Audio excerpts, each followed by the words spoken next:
Previously on Alan Wake, I wrote a horror story that has come true. Thomas Zane did the same in the 70s. You will go no further. If I continue like the Dark Presence wants me to, the story I'm writing won't save Alice.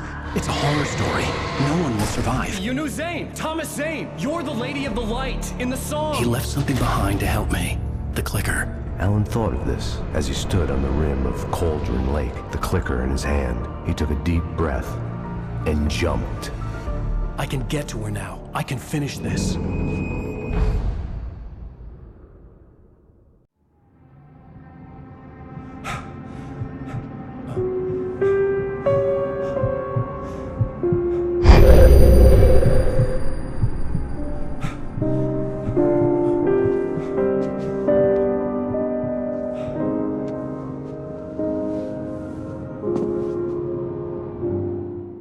I had a hangover. My head was about to explode and the light hurt my eyes.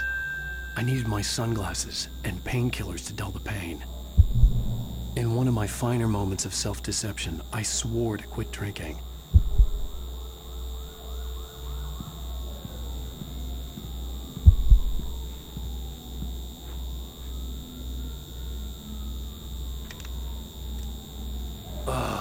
The sunglasses made the world look bearable. Now I could keep my eyes open without feeling like a vampire in the sun.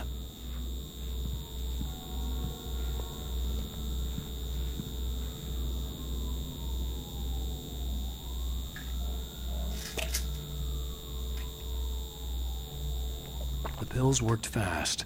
The prospect of being awake started to seem bearable again.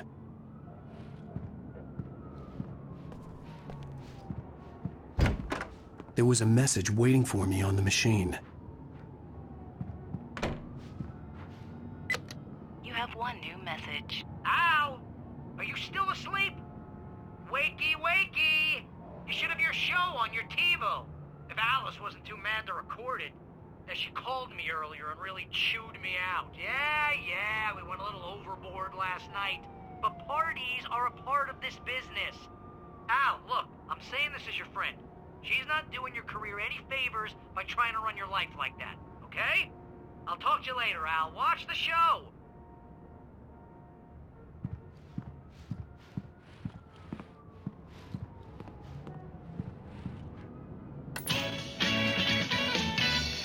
Ladies and gentlemen, welcome back to the Harry Gallic Show. Thank you. Thank you, everybody. We have a great show tonight. I've been talking with the best-selling author Alan Wake about his new book, The Sudden Stop. Yeah, good read. Go buy it. No, it is a good read. Look, I'm gonna be honest here. Is that wise? No, but I'm gonna do it anyway. I got people who give me the lowdown on books. I'm a busy guy. But this one, I actually read from cover to cover. I mean, I'm a big fan. Wow, thanks. Now, this might be a spoiler for those who haven't read the book yet. Based on the sales figures, the 2 people out there who haven't read the book yet. But this last book is all about the death of the main character, the hard-boiled New York detective, Alex Casey. Now, there's been a lot of outrage about this. Why the hell did you kill Casey? What the hell were you thinking, man? Good riddance. No, seriously, though. 7 years and 6 books is a long time. He was a gloomy guy to spend all your working hours with, and it was a good run. But it's time to explore new things. My next book will be a departure from the old for me. You selfish bastard, always thinking of yourself. Well, you've certainly given us a lot of entertainment over the years. And now that you mention it, Casey was a gloomy guy. Never had much luck with his love life with the ladies. Was that autobiographical in any way? Yeah, no kidding. Casey's lady friends tended to die on him. With Casey, it was all about his pain. No, nothing autobiographical about that. I'm a happily married man. My wife is my muse. Well, congratulations. That's great to hear. So, how's the publicity tour been treating you? Good. Great. But I gotta say, I'm glad to be back home in New York. Well, you've certainly been on the news a lot lately. Lots of parties and, you got into a fight with some paparazzi. Oh, man. Well, that guy was really in my face. I lost my temper. I know that wasn't cool. You are famous for that temper. Well, I did also write several books. Well, your latest novel is called The Sudden Stop, and it's in bookstores now. Go get it. That means the two of you out there who haven't bought it yet. Ladies and gentlemen, that's all we have for you tonight. I want to thank all our guests for the evening. Alan Wake, Sam Lake. Once more, do the face for a Sam. There it is. And our musical guests, Poets of the Fall. Thank you, and good night. At least I'd been funny. I told myself I could live with that. Hey, honey. Did you watch the show? I didn't say anything stupid, if that's what you want to know. Okay, Grumpy. You want an aspirin or something? Are you going to start with me about drinking now? You know what? Go back to sleep, Alan.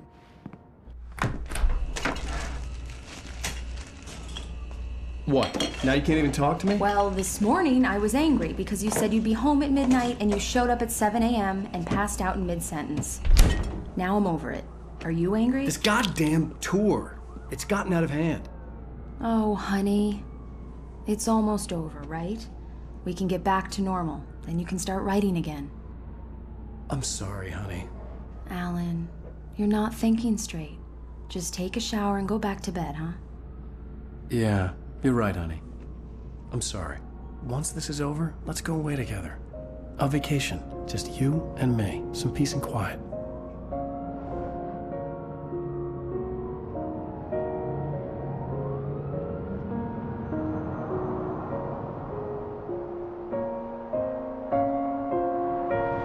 Somehow, the clicker was the key to the cabin.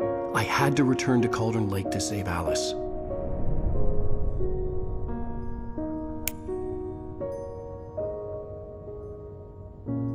I'm going back to the lake to finish this.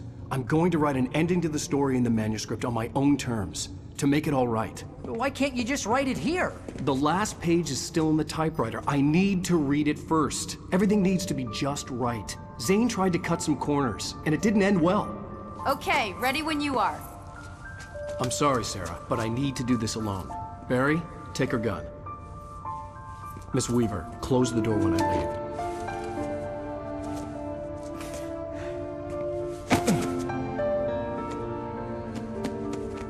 Good luck, Al. See you later.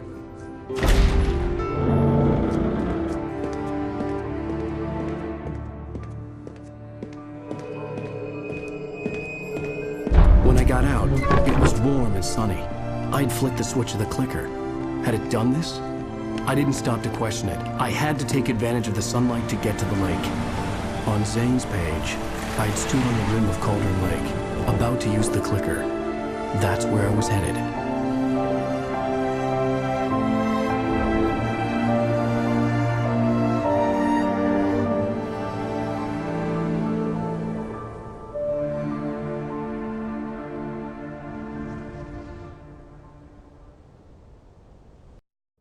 Alone, in daylight, surrounded by the beauty of the Pacific Northwest landscape, it was hard not to let doubt creep in one last time. I could still chalk everything up to a dream, a delusion. I had enough imagination to make up something like this, having been in the cabin all this time, trapped in a story inside my head, gone mad from grief over Alice's death like Hartman had claimed. There would be no way of knowing. I told myself it didn't really matter.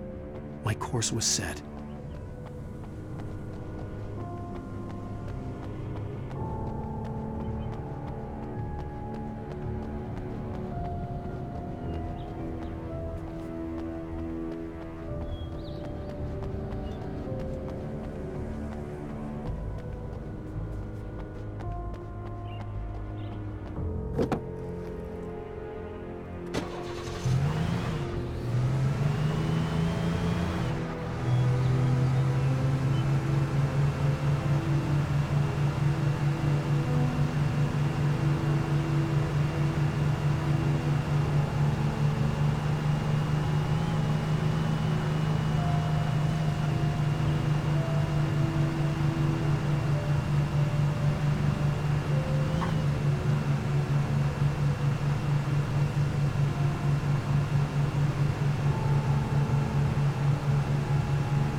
There was a link between us, always would be.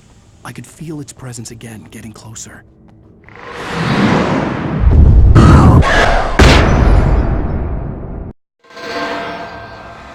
I will kill your wife.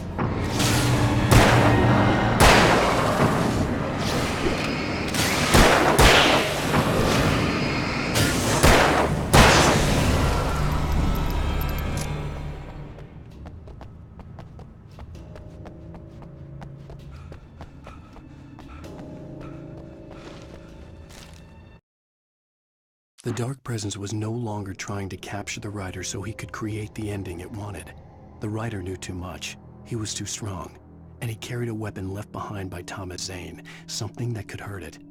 Now, the darkness was doing everything in its power to simply stop the writer from ever reaching Cauldron Lake and the dark place it came from.